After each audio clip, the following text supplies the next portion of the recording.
राजकीय सूडबुद्धीने अतिक्रमणधारकांवर केली जाते कारवाई। अतिक्रमणधारकांना पर्यायी जागा द्या, ॲडव्होकेट जयश्री शेळके।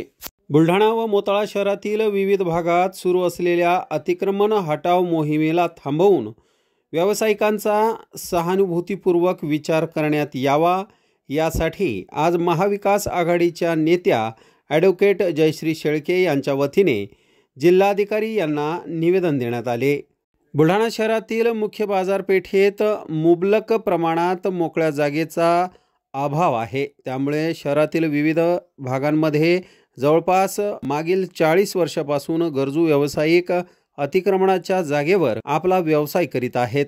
त्यांनी या ठिकाणी शून्यातून आपला व्यवसाय वाढवला आहे। परंतु बुलढाणा शहरातील इक्बाल चौक परिसर, कुंभार गल्ली, बाजार गल्ली, पोस्ट ऑफिस परिसर येथे प्रशासनाच्या वतीने अचानक अतिक्रमण हटवण्याची कार्यवाही सुरू करण्यात आली आहे। त्याचबरोबर मोताळा शहरातील आठवडी बाजार चौक आणि परिसरातील अतिक्रमणधारक व्यावसायिकांना प्रशासनाच्या वतीने नोटीस देण्यात आलेल्या आहेत। त्यामुळे सर्व अतिक्रमणधारक व्यावसायिकांमध्ये चिंतेचे वातावरण आहे। पर्यायी जागा उपलब्ध न करता त्यांचे व्यवसाय उठवून व्यावसायिकांच्या पोटाची भाकर हिरावून घेऊ नका, अशी मागणी ॲडव्होकेट जयश्री शेळके यांनी प्रशासनाकडे केली आहे।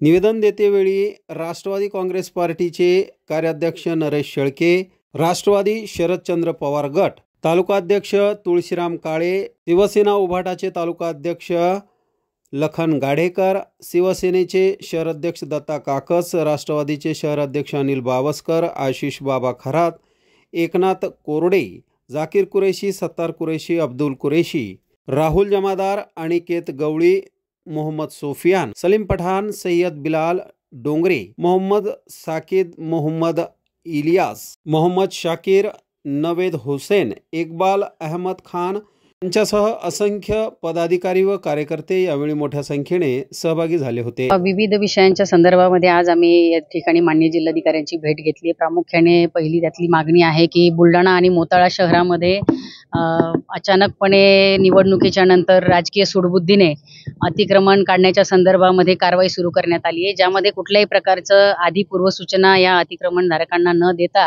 ही सूडबुद्धीने कारवाई करण्यात येते असं आमचं म्हणणं आहे। आणि या सगळ्या विषयावर कुठेतरी माननीय जिल्हाधिकाऱ्यांनी न्यायाची भूमिका घेत खरोखर जे लोक अनेक वर्षापासून या ठिकाणी आपला उद्योग व्यवसाय करतायत त्यांना त्या ठिकाणी त्यांच्या व्यवसायावर गदा न आणता पर्यायी जागा आधी उपलब्ध करून द्यावी आणि मग त्या ठिकाणी अतिक्रमण काढावं, अशी मागणी आम्ही या ठिकाणी माननीय जिल्हाधिकाऱ्यांना केली आहे।